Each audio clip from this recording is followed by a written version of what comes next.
నమస్కారం. 16వ తారీఖు నుంచి 31వ తారీఖు వరకు ద్వాదశ రాశుల్లోని 12 రాశుల వారికి శుభ అశుభ ఫలితాలు ఏ విధంగా ఉన్నాయో తెలియచేయడానికి ఈరోజు స్టూడియోలో మనతో పాటు ఉన్నారు ప్రముఖ జ్యోతిష ఆధ్యాత్మికవేత్త బ్రహ్మశ్రీ నందిబట్ల శ్రీహరి శర్మ గారు. మరి గురువు గారితో మాట్లాడి మరి ద్వాదశ రాశుల్లోని 12 రాశుల వారి శుభ అశుభ ఫలితాలు ఏ విధంగా ఉన్నాయనే అంశం గురించి తెలుసుకుందాం.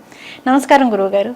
వాగర్థావివ సంపృక్తౌ వాగర్థ ప్రతిపత్తయే జగతః పితరౌ వందే పార్వతీ పరమేశ్వరౌ సదాశివసమారంభాం శంకరాచార్య మధ్యమాం అస్మదాచార్యపర్యంతం వందే గురుపరంపరాం ఆదిత్యాయ చ సోమాయ మంగళాయ బుధాయ చ గురుశుక్రశనిభ్యశ్చ రాహవే కేతవే నమః.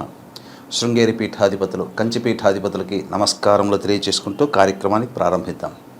గురువుగారు, వృశ్చిక రాశి వారికి వచ్చేసి ఈ జూలై మాసంలోని 16వ తారీఖు నుంచి 31వ తారీఖు వరకు మరి వీరికి శుభ అశుభ ఫలితాలు ఏ విధంగా ఉన్నాయనే అంశం గురించి మాకు ఒకసారి తెలియచేయండి గురువుగారు. ఇక్కడ జూలై మాసంలో 16 నుంచి 31 తారీఖు వరకు వృశ్చిక రాశి వారికి ఏ విధంగా ఉండబోతుందో తెలుసుకునే ముందు గ్రహ సంచారం తెలుసుకుందాం. 11వ ఇంట కేతువు, 5వ ఇంట రాహువు, శని 4వ ఇంట వక్రీకరించే స్థితి పొంది ఉండడం, అలాగే 7వ ఇంట కుజ గురుల యొక్క స్థితి, 9వ ఇంట రవి శుక్ర బుధుల యొక్క స్థితి. కాబట్టి విశేషంగా దైవానుగ్రహాన్ని సూచించే గ్రహాల యొక్క అనుగ్రహం సంపూర్ణంగా ఉన్నటువంటి కారణం చేత వృశ్చిక రాశి వారికి అన్ని రకాలుగా యోగదాయకంగా ఉంటుంది. దైవం సంపూర్ణంగా సహాయ సహకారం అందిస్తుంది. కాకపోతే గత జన్మ కర్మదోషాన్ని సూచించేటువంటి శని భగవాన్ యొక్క అనుగ్రహం లేకపోవడం, అర్ధాష్టమ శని దోష ప్రభావం ఉండడము, అట్టి శని వక్రీకరించి ఉన్నటువంటి కారణం చేత శుభాలుగా అయినప్పటికీ అశుభాలైనప్పటికీ కూడాను మనకు మిశ్రమమైనటువంటి ఫలితాలు ఉంటాయి. దైవానుగ్రహం ఉన్నప్పటికీ కూడాను శుభ అశుభ మిశ్రమ ఫలితాలు ఉంటాయని చెప్పవచ్చు. అయితే గమనించుకున్నట్లయితే శని వక్రీకరించినటువంటి కారణం చేత గృహానికి సంబంధించినటువంటి మరమ్మతులు చేయాల్సినటువంటి అవకాశం కానీ, లేకపోతే తల్లిగారి ఆరోగ్యం పట్ల సంబంధించినటువంటి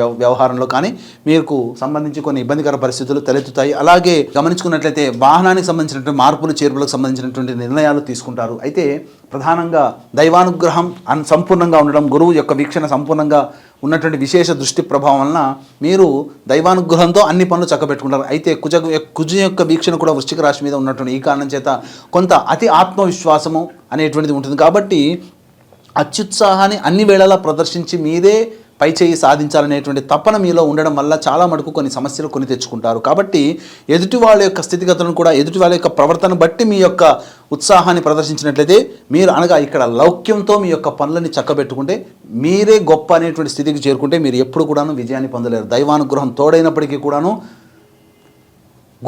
వజ్రం యొక్క విలువ గుర్తించలేని వాడికి వజ్రం దొరికినా ఎలా అయితే మనకు మంచి జరగదో, అలాగే దైవానుగ్రహం తోడై ఉన్నప్పటికీ కూడాను నేనే గొప్ప అనుకునేటువంటి అహంతో ఉన్నటువంటి వ్యక్తికి దైవానుగ్రహం కూడా ఏమీ చేయలేదు. కాబట్టి జాగ్రత్తలు పాటించండి, లౌక్యంతో మీరు మెలగండి. అలాగే న్యాయ సంబంధమైనటువంటి కోర్టు సంబంధమైనటువంటి విషయాల్లో మీకు కొంత ప్రతికూలమైనటువంటి ఇబ్బందికర పరిస్థితులు తలెత్తేటువంటి అవకాశం ఉంది. కాబట్టి జాగ్రత్తలు పాటించండి. అయితే ముఖ్యంగా వృశ్చిక రాశి వారికి సంబంధించి వివాహానికి సంబంధించినటువంటి నిర్ణయాలు శుభ పరిణామంగా మారుతాయి. మీకు వివాహ సంబంధములు కుదిరేటువంటి అవకాశాలు ఉన్నాయని చెప్పవచ్చు. అయితే ప్రధానంగా జీవిత భాగస్వామి, వ్యాపార భాగస్వామితో సత్సంబంధాలు పెరగడం ద్వారా మీకు అనుకున్నటువంటి సమయంలో కొంతవరకు మీకు శుభ ఫలితాలు పొందుతారని చెప్పవచ్చు. అయితే అన్ని రకాలుగా వ్యాపారస్తులకి లాభదాయకమైనటువంటి పరిస్థితి ఉంటుంది. అయితే ఎప్పుడు ఏ విధమైనటువంటి రోజుల్లో మంచి జరుగుతుంది, ఏ విధమైనటువంటి రోజుల్లో చెడు జరుగుతుంది, ఎప్పుడు ఖర్చులు ఎక్కువగా పెట్టుకోవాలి, అలాగే ఎప్పుడు అధిక ధన ఆదాయం ఉంటుందనే విషయం గురించి గమనించుకున్నట్లయితే 16వ తారీఖు రోజున ప్రధానంగా మీకు అధిక ధన వ్యయం అయ్యేటువంటి అవకాశాలు ఎక్కువగా ఉన్నాయని చెప్పవచ్చు. ఇక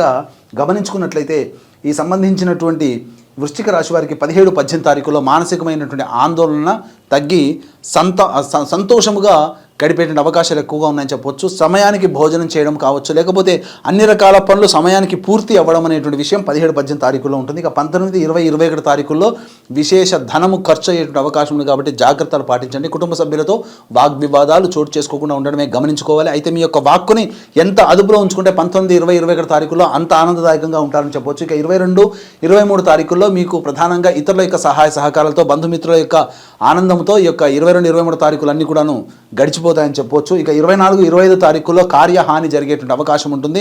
కాబట్టి జాగ్రత్తలు పాటించండి. తల్లిగారి ఆరోగ్యం పట్ల శ్రద్ధ వహించండి. గృహోపకరణానికి సంబంధించినటువంటి ఖర్చులు 24, 20 తారీఖులు అధికమయ్యేటువంటి అవకాశం ఉంటుంది. ఇక 28, 29 మరియు 30, 31 తారీఖుల్లో ప్రధానంగా అధిక ధనప్రాప్తి అయ్యేటువంటి అవకాశాలు ఎక్కువగా గోచరమవుతున్నాయి. కాబట్టి చక్కగా ప్లాన్ చేసుకోండి. వ్యాపారస్తులైతే 28, 29, 30, 31 తారీఖుల్లో ఆశించిన మేర కంటే ఎక్కువగా లాభాలు చేకూరుతాయి. కాబట్టి మీ యొక్క వస్తువుల్ని జాగ్రత్త పెట్టుకున్నట్లయితే తప్పకుండా మీ యొక్క వస్తువులన్నీ కూడాను ఖర్చు అయ్యేటువంటి అవకాశాలు ఉంటాయని చెప్పవచ్చు. ఇక 26, 27 తారీఖుల్లో ప్రధానంగా గమనించుకున్నట్లయితే సంతానపరమైనటువంటి చిక్కులు ఎదురయ్యేటువంటి అవకాశం ఉంటుంది. కాబట్టి సంతానపరంగా వాగ్వివాదాలు చోటు చేసుకోకుండా ఉండడమే చాలా మంచిదని గమనించుకోవాలి. ఇక ఈ 26, 27 తారీఖుల్లో ప్రధానంగా వృధా కాలయాపన జరిగేటువంటి అవకాశం ఉంది. కాబట్టి జాగ్రత్తలు పాటించండి. మీకు అనారోగ్యం చేసే అవకాశాలు కూడా ఈ యొక్క 26, 27 తారీఖులో ఉంటుంది. కాబట్టి జాగ్రత్తగా ఉన్నట్లయితే అన్ని రకాల సమస్యల నుంచి బయటపడవచ్చు. ఏ తర్వాత చెప్పొచ్చు ఏంటంటే ప్రధానంగా 17, 18, 22, 23, 28, 29, 30, 31 తారీఖులు ఈ యొక్క వృశ్చిక రాశిలో జన్మించినటువంటి వారికి అనుకూలంగా ఉంటుంది. ఏ రంగంలో ఉంటారో ఆ రంగంలో వారికి లాభాలు కలుగుతాయి. ఇక 16 మరియు 19, 20, 21 తారీఖుల్లో అధిక ధన వ్యయం అయ్యేటువంటి అవకాశాలు ఉంటాయి. కాబట్టి జాగ్రత్తలు పాటించండి. 24, 25 తారీఖుల్లో కార్యభంగము జరిగేటువంటి అవకాశాలు ఉంటాయి. కాబట్టి ఎటువంటి పనులకి మొదలు పెట్టుకోకుండా ఉండడమే జాగ్రత్త మంచిదనేటువంటి విషయాన్ని గమనించుకోవాలి. ఇక 26, 27 తారీఖుల్లో మానసికమైన ప్రశాంతత లోపించడం, వృధా కాలయాపన, ఏ పని ఎందుకు కూడాను ఆసక్తి లేకపోవడం, బద్ధకం పెరగడం, ఇవన్నీ ఈ యొక్క లక్షణాలుగా చెప్పవచ్చు. ఎంతటి వాడికైనప్పటికీ కూడాను దైవానుగ్రహం తోడైతేనే అన్ని రకాలుగా మంచి జరుగుతుంది. దైవానుగ్రహాన్ని వెంట పెట్టుకున్నటువంటి సుగ్రీవుడు అనగా రాముడు, దైవం రూపంలో రాముడు వెంట ఉన్నాడు కాబట్టి సుగ్రీవుడు రాజయ్యాడు. అలాగే దైవం వెంట ఉన్నాడు కాబట్టి విభీషణుడు చిరంజీవిగా అయ్యాడు, లంక రాజ్యాధిపతి అయ్యాడు. కాబట్టి అన్ని రకాలుగా దైవం తోడున్నటువంటి మానవుడికి అన్ని రకాల సహాయ సహకారాలు సకాలంలో అందుతాయి. కష్టాలన్నీ కూడాను తొలగిపోతాయి. అవి బాధించకుండా అన్నీ కూడాను సమసిపోతాయని చెప్పడంలో ఏమాత్రం సందేహం లేదు. కాబట్టి దీన్ని దృష్టిలో పెట్టుకొని మా పీఠం ఆధ్వర్యంలో ఈ నెల 21వ తారీఖు రోజున గురు పౌర్ణమి సందర్భంగా శ్రీకాళహస్తి క్షేత్రంలో రాహుకేతు పూజ మరియు విద్యార్థుల కోసం సరస్వతి దక్షిణామూర్తి హోమాలు మరియు వృషభ మిథున కర్కాటక సింహతుల వృశ్చిక మకర కుంభమీన రాశుల్లో జన్మించినటువంటి వారికి శనిదోష పరిహారార్థమై శనీశ్వర హోమం, అఘోర పాశుపతి మంత్ర హోమం జరిపించడం జరుగుతుంది. వృశ్చిక రాశి వారికి అర్ధాష్టమ శనిదోషం కూడా ఉంది కాబట్టి ఈ కార్యక్రమంలో పాల్గొనే ప్రయత్నం చేయండి. అలాగే వివాహం, ఉద్యోగం, దాంపత్యం, అనారోగ్య సమస్యల నివారణకి 18 రకాల హోమాలు కేవలం 1500 రూపాయలకి ఈ యొక్క కార్యక్రమంలో మీ గోత్రనామాలతో చేయించడం జరుగుతుంది. అలాగే సంవత్సరం పొడుగుతా మా పీఠమాధ్వర్యంలో వివిధ క్షేత్రాలలో జరిగేటువంటి కార్యక్రమంలో గోత్రనామాలు కూడా నమోదు చేసుకోవచ్చు. అవకాశం ఉన్న వాళ్ళు కార్యక్రమ తదనంతరం కాంటాక్ట్ చేసి పూర్తి వివరాలు తెలుసుకోవచ్చు. ఓకే గురువుగారు, వృశ్చిక రాశి వారికి వచ్చేసి 16 నుంచి 31 వరకు మరి వారి ఫలితాలు ఏ విధంగా ఉన్నాయి అనే అంశం గురించి అయితే తెలియజేశారు. అలాగే వచ్చేసి ఏంటంటే వీరికి 16 నుంచి 31 తారీఖు వరకు వీరికి ఇంకా అదృష్టం చేపట్టాలి అంటే మరి ఏ దేవుని ఆరాధించి ఎటువంటి పరిహారం చేసుకుంటే వీరికి బాగుంటుంది అంటారు? ప్రధానంగా గమనించుకున్నట్లయితే 19, 20, 21 తారీఖుల్లో ఈ యొక్క వృశ్చిక రాశిలో జన్మించినటువంటి వారు ఆంజనేయ స్వామి దేవాలయానికి చేరుకొని ఆంజనేయ స్వామి దేవాలయం చుట్టూ శివాయ నమః లేదా శ్రీరామ అనుకుంటూ 27 ప్రదక్షిణలు చేసి ఆ స్వామి ముందర హనుమాన్ చాలీసా 8 సార్లు పారాయణం చేయండి.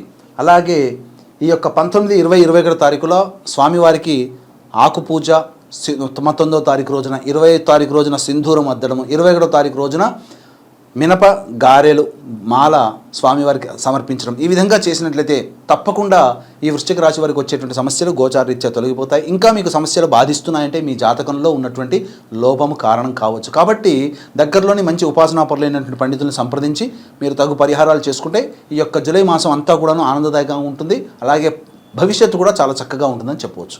ఓకే గురుగారు, వృశ్చిక రాశి వారికి వచ్చేసి ఈ జూలై మాసంలోనే 16 నుంచి 31 తారీఖు వరకు శుభ అశుభ ఫలితాలు ఏ విధంగా ఉన్నాయి, మరి వీరు దాటికి ఎటువంటి పరిహారం చేసుకుంటే బాగుంటుంది అనే అంశం గురించి అయితే మాకు చాలా చక్కగా చెప్పారు. ధన్యవాదాలు గురుగారు. సర్వం శ్రీ ఉమామహేశ్వర పరబ్రహ్మార్పణమస్తు.